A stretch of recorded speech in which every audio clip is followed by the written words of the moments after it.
Hey, this is Travis Gafford, the Doublelift expert, and you're watching Thorin's YouTube channel. Former Team Liquid AD carry Doublelift has been traded back to his team prior to Team Liquid, TSM, for the upcoming summer split.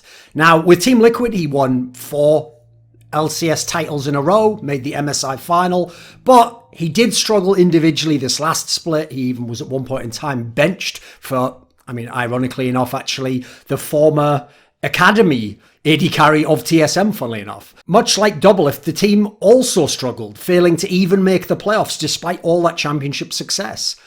TSM themselves were a contender, but far too flawed over the split, and as a result fell well short of making the final that many people tipped them to potentially be in. Now, this is not a video about the actual move itself. I'm not going to assess, is Doublelift, should they have cut him from Team Liquid? Will he be a good addition to TSM? What will he bring to TSM with his shot calling and wheel carrying in the lane? It's not about any of that. This is about the circumstances around the move and the context of it, because it holds some quite key implications for what sort of scene we're going to be in and how business is going to be conducted. So this move would already be spicy enough, with Doublelift being traded back to the team where he'd won titles, but then they scapegoated him and booted him out from the team where he's just won titles, and now they've essentially scapegoated him, and now you see where I'm going with that. But the bigger issue here is actually the conflict of interest between TSM and Doublelift that existed prior to the move and its implications going forwards. In case anyone is somehow unaware, it's been going around in the gossip circles for quite a while, but it's now essentially officially known thanks to these people putting out Instagram posts which confirm as much. Doublelift, the star player of the LCS, person who's won the most championships in history, has been dating Leena, the president of TSM, while he was on Team Liquid. Now, Leena had previously dated Reginald, owner and founder of TSM. So, quite frankly, this was already an awkward situation just on that aspect of her current boyfriend, her former boyfriend, the fact that her former boyfriend essentially kicked out her current boyfriend. That in itself is already awkward, but, that's not necessarily any wrongdoing involved in that, right? This is the problem, though. This is why it's a conflict of interest. Because for Leena, in her personal life, it is in her interests for Doublelift to win. That's her boyfriend. That's someone she supports, that she wants to see succeed. In her professional life, she wants TSM to win. That is the company she is the president of and has worked to build, hopefully, championship sides in. But both can't always happen at all times. It is sometimes a zero-sum game. For example, if they play each other, if they are battling each other for a playoff spot, if they are battling each other in the playoffs, maybe even for the title. Similarly, for Doublelift, this makes a conflict of interest, right? Because Doublelift, in his professional life, wants Team Liquid to win, of course. That's the team he plays for. He's won all championships, the one who pays his salary. But in his personal life, he might want TSM to win. That's where Leena works. She's put all this hard work into that lineup. He maybe knows the trials and tribulations she goes through. He wants her to succeed, right? But again, it can't always happen all the time. It can become a zero-sum game at times in LCS, especially when you play in the same fucking region. So the initial problem of such a relationship is that your partners in real life, in your personal life, but your rivals in business. So you already, by definition, have clashing interests. You cannot serve all your interests, personal and professional. Specifically, you can have interests which cause you to compromise the competitive integrity of the game. You could, if you were a player like Doublelift, or if you were someone like Leena, you could potentially give away draft secrets, or just a tip, or even just hint at it based on something you said. I guess just there, even inadvertently this could happen. You could just in passing conversation, or just forgetting who it is that you're talking to. You've had a conversation about this with someone else, and then you forget for a moment, oh fuck shit, she's actually the president of the TSM. You're just talking to your girlfriend in that moment, right? It might even be an issue that since they were both in TSM previously, presumably they've spoken in a more loose manner than you would professionally, and especially if you were always thinking about conflict of interest. And so they've already got a rhythm built up in that sense. It's going to be hard to break that and realise, oh, no, don't talk to them about that. Another problem here is, in theory, either party could ask the other one to engineer a throw or in some way take part in a throw. Notice I say could. I never said did, and I'm not implying that they did. I'm saying that they could, and the fact that this conflict of interest exists is the issue. Because it's as simple as, let's say Team Liquid is playing directly against TSM, perhaps for TSM to make a playoff spot. You know what? Let's add in, maybe Team Liquid have nothing on the line. Like this split, they're doing badly, but they're doing so badly, they're actually the worst team in the whole league. In that scenario, Doublelift losing the game doesn't actually change anything with doing Team Liquid's fortunes. All it affects is TSM's fortunes, and by proxy, Leena's fortunes in the game. So as a result, if Doublelift throws that game or in any way engineers the throw or gives any hints whatsoever, even just says some basic draft strategy, we're going to ban these 3 things first, we're going to pick these 2 things first, whatever it might be, that could help TSM go through the playoffs in a scenario where essentially it's going to be very hard to prove Doublelift did it. He might just said it in real life to someone, one of his closest people to him, by the way, who isn't going to just grass him up to riot. And worse than that, there's also the fact that there's no real downside to Doublelift except for the ethical and moral concerns. So let's go the other way around, right? Sure, it's a lot harder for Leena to engineer a throw for TSM because she doesn't play in the team, and it'd be very difficult to convince the players of that. But let's imagine that it's the other way around, though. Let's imagine Team Liquid's still the best team in NA, and now it's TSM that needs to get into the playoffs if Team Liquid just loses this game. Either directly, yeah, that's a problem, right? Or just against someone else. You can lose to the worst team in the league, and then they're not going to make the playoffs anyway, but now TSM makes the play. There's all sorts of fuckery can go on. So you could even add in, if Leena somehow engineers it, so maybe Team Liquid, TSM are the ones who are in the playoffs and have to lose the game to get Team Liquid in, she could even potentially, keyword is potentially, go to the TSM players and use the angle of, well, it doesn't really matter in terms of us making the playoffs. We're already in it anyway. We're better than them. And you know what? Doublelift might even join next year. This is why you don't allow these conflicts of interest to exist. Because if they do, everything becomes suspect and, quite frankly, starts to smell fucking rotten. Now, listen, obviously there's a super far-fetched conspiracy hypothesis, right? Which is the one that Monty suggested. As in suggested as a hypothesis, not a real thing, which is that if Doublelift wanted to go back to TSM and thus tanked the split on purpose so that he could get there either sooner or cheaper or just facilitate the move, yeah, that's a problem, right? You don't even want that to be a consideration in someone's mind. Now, the issue here, as I've stressed multiple times now, is it's not only a problem if those things happen, it's a problem that any of those things are possible, and not least that they are very difficult to police in certain cases, especially in a direct, personal, private relationship like this, where there is a strong personal bond that essentially, in most circumstances, will supersede all other personal bonds, except perhaps direct family members. Certainly it exceeds work relationships, for fuck's sake. You're talking about someone's lover versus their boss and their co-workers. Who do you think they're going to be more loyal to? That doesn't mean anything happened, but again, you don't even want people to have incentives or factors, conflicts of interest, that could lead to these things ever taking place, right? Why not get ahead of a problem before it becomes one? Then there's the whole angle of poaching and tampering. Now, this is typical within American sports. It's a big, big deal in American sports, particularly the college system, because you're not allowed to make any money, and therefore the boosters come in and they give you a car or whatever the fuck, or pay for your family, so you go to that particular alma mater of theirs. So essentially, the rules, if people aren't aware of them, look like this. So as we can see here in the LCS rulebook, no poaching or tampering. No team member or affiliate of a team may solicit, lure, or make an offer of employment to any team member, nor encourage any such LCS coach, LACS coach, or player to breach or otherwise terminate a contract with said team. An LCS coach, LACS coach, or player may not solicit a team to violate this rule. So you notice it works on both the player and the team end of the equation.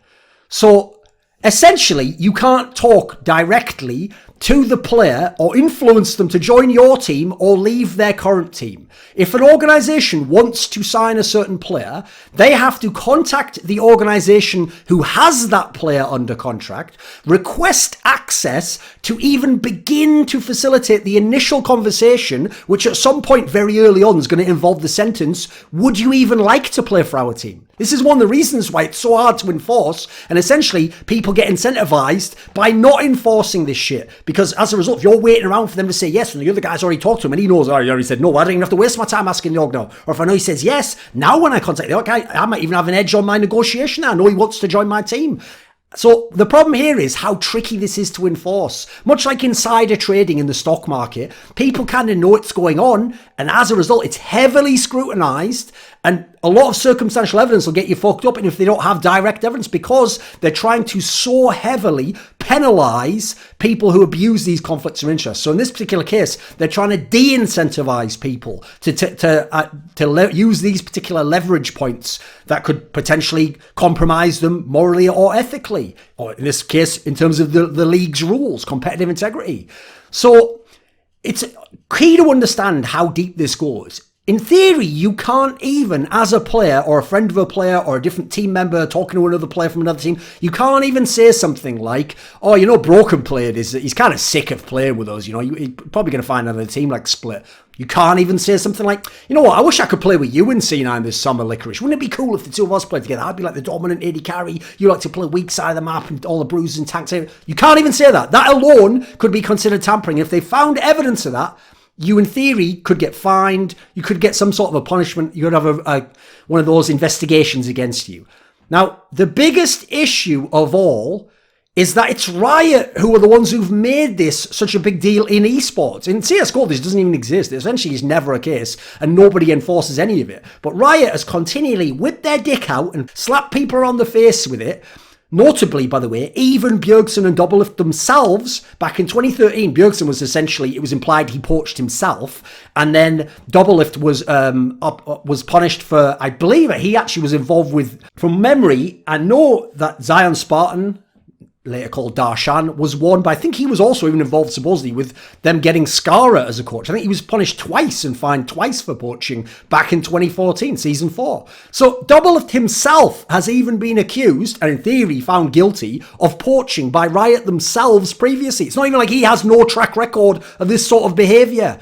The problem is, it is essentially an unenforceable set of rules unless you get strongly implied evidence or direct evidence. So basically, it becomes just almost like a kind of IQ or competence test, or basically just figure out, do you have any guile? Do you understand the concept of layers of abstraction? If you understand how to make even one layer of abstraction, you tell someone who's not connected to you in theory, who's not connected to the player in theory in any way that can be proven, and they just carry the message for you. At that point in time, you're free and clear. It's going to be very tough to prove that, again, unless that person themselves outs you, right? Now, another part of this issue is that it's not that Riot hasn't heard about this, and this is one of those things where when I make a video or some journalist wrote a story and run down all the leads, that then Riot will look into it and we'll see what they do. No, Riot's already, this is done and open and shut case for them. Look, they did their investigation. The league worked with TSM and Team Liquid to review the trade of Iliang Doublelift Peng to ensure its compliance with the LCS rule set. We conducted interviews of the relevant individuals as well as reviewed documents and communications in connection with the trade. We found no evidence of prohibited behaviour and accordingly we have approved the trade. Now, the problem here is Riot has previously fucked people up without evidence in the past. And certainly interviewing those people and then them saying the things that Riot wanted to hear didn't mean that Riot let them off. So famously, Chris Badawi, formerly of Renegades, there were a number of cases of people suggesting he was tampering, where some of those stories, when I ran them down and talked to other journalists who'd run them down, some of them were flat out made up. Some of them were potentially true. I always personally thought he was a bit of a scumbag and told Monty as much myself. But I certainly do think he was also, because he was a newer person and seen making aggressive moves, I think he was punished by the old guard, the Three Kings as it were, and some of them made up some stories about him, even though they themselves, and it's another thing I've corroborated, were actually abusing the same loopholes and were just deleting certain messages of certain apps, etc. So one of the crazy things about that scenario is, at the time, certain rules that Badawi was punished for didn't even exist. They were created afterwards, after the fact, and then retroactively applied to him without those rules even having existed. So again, Riot doesn't care about evidence necessarily, and certainly no precedent, etc. They can punish you retroactively. How about another person in the Renegades organization? Monte Cristo was banned as an owner due to planning to sell to Badawi, or so Riot claims. No evidence was ever even cited to Monte Cristo, was ever produced, and I was told behind the scenes that the claim was that they overheard a conversation in which it was suggested in the future he would sell the team or part of the team back to Badawi, who was banned from ownership. So literal hearsay. We're talking about like playing game of fucking telephone as kids here. 4 or 5 people tell you something and it gets to Riot and they go, right, well, fuck them up, ban them then, because that was the reason that he was banned as an owner. Now, here's the problem. If we want to talk about circumstantial evidence or hearsay or seeing something that implies something, that makes this pretty troubling, because I have some screenshots to show you from Leena herself on Discord based on what it appears in these screenshots. Now, I will say, this is her discussing past TSM trades that were attempted, but that they failed to secure. They didn't manage to get these players. I'll point out, this part isn't supposed to be considered strict journalism. This is an opinion piece video with some light editorial components where I give you my opinions around the general topic and also hopefully some facts. But I'm making that clear here. I myself did not acquire these screenshots directly, but I do trust the sources that sent me them. They certainly appear to be real. I do not have any reason to suspect they are faked. But with that said, by giving this disclaimer, I'll give an opportunity for the people involved in the screenshot. There's many people more than just Leena to come forward and say that they're fake or say that they're true, corroborate it either way as to which the case is, or clarify the status. That's the problem. Clarify the status, the contents of them, and especially the sentiment. What the fuck did these sentiments mean? Just listen to this. So let's look at the first one. So here we go. There's Leena, and she says, We offered an insane amount of money for upset, and Schalke said no, nothing we could do there, SO4. Okay, that's interesting. So what's happening is people are wondering where are the good players, like why aren't they signing top players in TSM? So she comes forward, she tells me, hey, we offered insane amounts of money for upset, but you know what, Schalke said no. Okay, no problem with that so far, right? I mean, certainly could be a problem in terms of like upset himself now could know that his team, when he used to play for them in the past, didn't use loads of money, and if he'd have still been in Schalke now, that might be a problem. That could cause him to want to breach his contract and leave it. So again, if you're the president, don't talk as though you're just a random pleb and that this is just funsies because it's Discord. Like, no, there's fans in here. There's players can get this information. I've got this information. I'm now putting it out publicly. So okay, let's go to the next one then, shall we?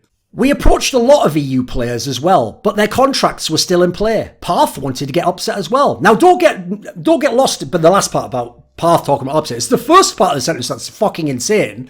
She is literally saying we, TSM, approached a lot of EU players, but their contracts were in play. What?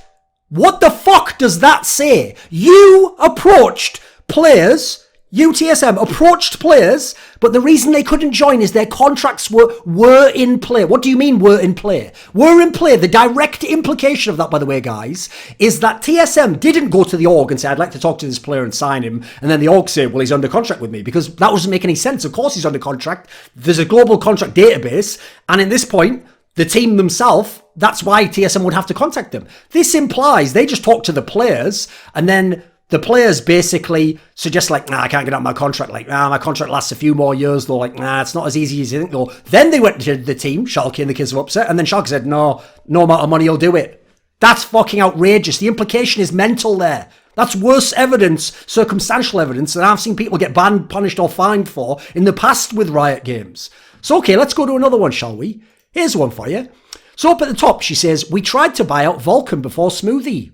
Everyone goes crazy, right? Think about that. They could have had Sven and Vulcan in TSM, presumably last year, maybe this year. For this year, presumably, right? Then we go down in the comments here. Clutch said no. Then she goes further down. We offered a lot of money. They said no. Okay, no issue so far, except again that you're revealing this information, but whatever.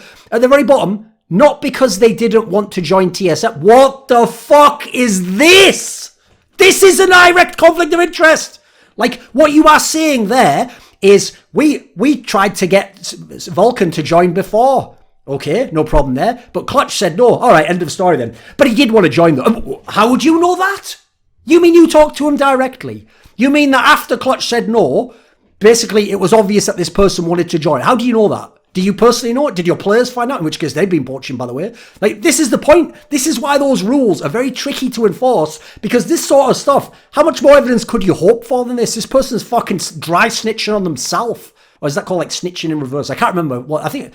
No, yeah, something like hustling backwards or something. I don't know the fuck. I don't know all the lingo, boys. So, absolutely outrageous implication there. What the fuck are you talking about? Also, by the way, let's just have a look at another one about that. We could have had Sven and Vulcan 1 year ago, but Sven Clutch said no. How do you know you could have had them? By your logic, right? If you approached Clutch and Clutch just says no, then even if you offer $10 billion, let's say Clutch changed their mind, how do you know that Vulcan would have joined? How could you know that? Because you don't say, I suspect he would have joined. No, you know it. You've even said it's not because they didn't want to join that they didn't join the team. You're basically giving yourself away here. Just to clarify, as I said previously, this is also unacceptable because this provides public information now for the player himself which he shouldn't have, and that he can now use to potentially leverage to breach his contract, to be like, what the fuck, you guys did that? I wanted to join you. There's a million aspects here that are so dodgy.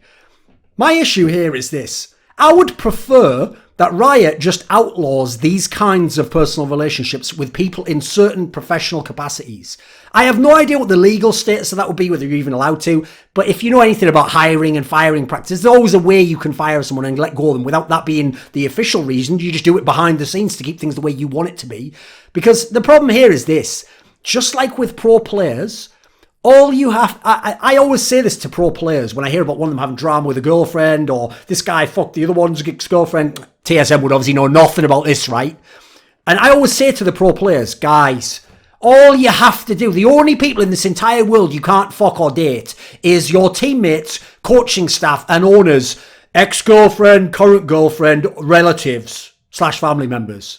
So let's say that means for each team there's what, like 100 people of the entire 7 billion world population that are off limits to you to fuck or date. Is that really the end of the world? Is that such a tough, incredibly difficult situation to be in? By the way, just while you're playing as a pro, you can go in 2 years, do whatever the fuck you want. You can quit right now if you're just a low-level player and then continue doing whatever you want. Like, no issue there with me whatsoever. But this is not a big deal to me. Now, listen, obviously, that is easier said than done. When you're a pro player, you're in close proximity to a small circle of esports-related people. You're going to meet these people anyway when they are the girlfriend or the ex-girlfriend of the current teammate, and therefore you're going to become friendly with them, strike up a friendship, and it leads to something. I get all that. But forget the player side for a second. Let's go on the staff side. How about this? No team owner, let's make it on that end of the equation. No team owner, president, or coach can date an active pro in their region, whether on their team or any other team in that region. Or in their league. How about that? So if they join your league, you have to prove that you broke up. Again, this is complicated shit, and that's why I'm not saying should necessarily. Like, I just think that this is the best way we could operate in this sense to get rid of all this conflict of interest and not make it a concern. So think about this quote. If an owner or affiliate of owner is found to have any financial interest or benefit or any level of influence in another team, he/she will be required to immediately divest said interest in one of the two teams and may be subject to punishment by the LCS. Now that's where you have, say, like you own like 1% of Team Liquid and you are owner or head person in TSM. That's an issue at that point in time. Now, I would say on the player and team element angle, which that doesn't quite apply to, but you get the spirit of what they're going for, what they're trying to avoid here. Let me just put it this way. They're talking largely about financial relationships and investments, right? I would say an emotional investment can be as powerful or more powerful than a financial investment. I know people who would say that they'd kill for their love or for family, but they wouldn't necessarily do it for money or just because their boss asked them to or to get them out of a jam. You can actually rely on people to potentially compromise their morals and ethics more when love and personal/private relationships are involved more so than money in many cases. I'm also, quite frankly, just sick and tired of CSM seemingly getting away with fucking everything. Bjergsen has an ownership stake and is still an active player. What the fuck is that? TSM president is dating the star player of a rival team and now recruits him to her team, essentially. What in the fuck is this? So the problem here is conflicts of interest in general are a huge concern for me, no matter who we're talking about. So how about when I exposed that the Blitz app had been funded initially by Riot, but was undisclosed as information, and they were then reporting on Riot and Riot's competitors and the scene in that sense. That's a massive journalistic no-no in terms of ethics. How about when Riot let the G2 founder Jens Hilger reverse his loan, no such thing by the way, to Fnatic, which if Fnatic had defaulted on, would have literally seen him own Fnatic and G2 at the same time, his main rival team, and Riot just essentially let them go, you can have a mulligan on that one, just pretend it didn't happen. How about when franchising starts and 3 different teams are involved with a conflict of interest with people from the Golden State Warriors basketball organization? So you had Golden Guardians, obviously directly. Team Liquid had people investing from Axiom, and then a guy who was an executive board member of the Warriors was investing in Cloud9. When this conflict of interest came up, Riot allowed it and gave them an entire year to fix it. That's to put aside the bazillion stories about people to this day in the fucking LPL owning multiple teams and owning teams which in theory aren't connected but clearly are and are giving team players to each other, etc., or potentially losing to each other if you play often enough. I'll also add in, by the way, one that I never got around to reporting on myself because it's already fully out there by everyone else, was when Cloud9 themselves actually were involved in a conflict of interest where they essentially gave a bunch of equity to present and former players, presumably they gave them when they were players and then the player left, so that as a result, I think it was like Jensen when he was on Team Liquid, essentially had equity in Cloud9 as he played them in a fucking... in like a grand final of LCS. That is an outrageous conflict of interest. So that should not be allowed, in my opinion. Should is obviously a difficult word there. I don't think it is acceptable, put it that way. I think that should be declared fully at a minimum. And I think actually possibly people like Riot, it would benefit them and the competitive integrity of the league to put in place rules that don't allow such things to happen. I'm not saying this is against the law of the land, but it is a move in terms of Doublelift joining TSM under these circumstances and with some of the circumstantial evidence I've presented, which is very troublesome for those concerned and, quite frankly, for those who are concerned with competitive integrity and tampering rules that are in place. Also, let's just be real, Riot's claims are fucking nonsense in their investigation. Can't be taken at face value based on their track record of behaviour either, because they've done much worse on far less grounds, and yet again it's a certain org that they turn a blind eye to in a key circumstance. This video was kindly supported by Alexander Rao, Dean Tanglis, JDubs, NateDOhDoubleG, Tobias Bernasconi, and as always, a special thanks goes out to my boy Jerky's Minion. Would you like to suggest a topic or a guest for my content? Maybe you want to ask me a question for my monthly video AMA. Do you want teasers? Who are the guests on the upcoming talk shows, interviews I have? Maybe you want to take part in one of those Patreon donator discussions with me. Well, for any of the above perks and more, put your money where your mouth is and join the Scrilluminati today at the Patreon link in the description box below.